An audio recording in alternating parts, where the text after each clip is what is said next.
There's an expectation that companies, through their climate transition strategy, build or support an orderly transition towards a 2050 time horizon. And there's a very strong mismatch between reality and what we are being asked to plan and support.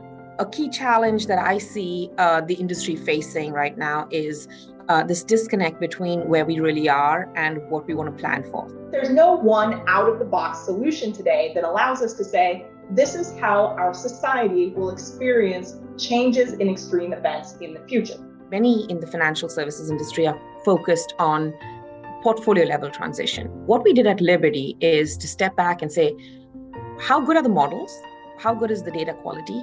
And can we rely on the results? After assessing several available tools and methodologies, we decided to use the Network for Greening the Financial System scenarios to take a systems-level approach to view climate transition risk. A result of our initial research in climate transition risk using the NGFS scenarios helped us determine that, in reality, there is no one-size-fits-all to climate solutions. Different regions have different pathways and trajectories towards decarbonization.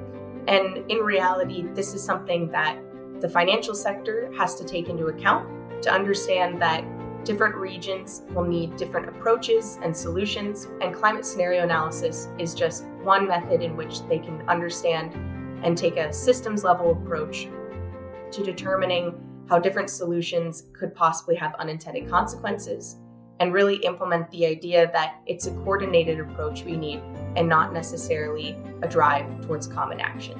The financial sector is going to have a really important role to play in our upcoming climate transition. And the insurance sector brings some really unique skills to the table on climate adaptation.